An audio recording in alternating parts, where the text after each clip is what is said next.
Assalamualaikum warahmatullahi wabarakatuh. Perkenalkan, nama saya Rizkiatul Sabila. Saya dari kelas 10 IPS 4 ingin menjelaskan tentang rangkuman dari bab 11 tentang menjaga martabat manusia dengan menjauhi pergaulan bebas dan zina. Pengertian kata zina. Kata zina berasal dari jaya jeni yang artinya hubungannya layaknya suami istri antara perempuan dan laki-laki yang sudah muaklab atau balik tanpa ikatan pernikahan yang sah menurut syariat Islam. Hukum zina menurut para ulama sepakat bahwa zina hukumnya haram. Bahkan zina dianggap sebagai puncak keharaman. Hal ini didasarkan pada firman Allah Subhanahu wa taala dalam Quran Al-Insyirah surat 17 ayat 32. Menurut pandangan hukum Islam, perbuatan zina merupakan dosa besar yang dikategorikan sebagai perbuatan yang keji, hina, dan buruk. Kategori zina terbagi menjadi dua, yaitu ada zina muasan dan zina goirun muasan.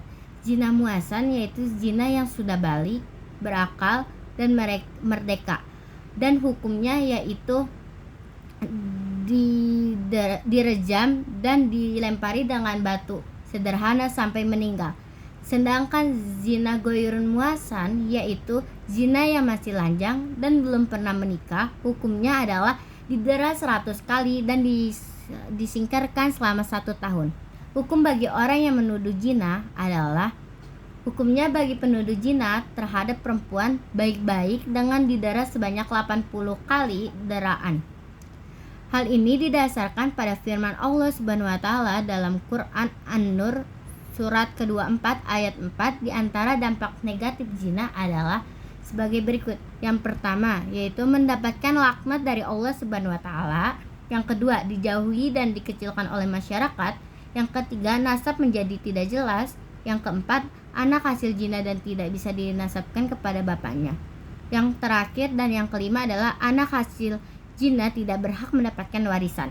Ayat-ayat Al-Quran dan hadis tentang larangan mendekati zina. Quran Al-Isra surat ke-17 ayat 32 ayat artinya yaitu, dan janganlah kamu mendekati zina.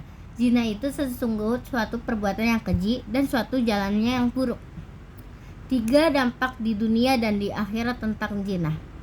Dampak di dunia yang pertama yaitu menghilangkan wibawa.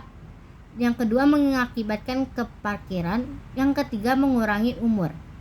Dan 3 dampak di akhirat. Yang pertama, mendapatkan murka dari Allah Subhanahu wa taala, dan yang kedua, hisab yang jelek atau banyak dosa. Yang ketiga, siksaan dari neraka. Hadis tentang larangan mendekati zina yang diriwayatkan oleh Bukhari dan Muslim. Barang siapa yang beriman kepada Allah Subhanahu wa taala di hari akhir, maka janganlah berdua-duaan dengan wanita yang tidak bersama mahramnya, karena yang ketiga adalah setan. Itu saja yang dapat saya sampaikan. Mohon maaf bila banyak kesalahan. Wassalamualaikum warahmatullahi wabarakatuh.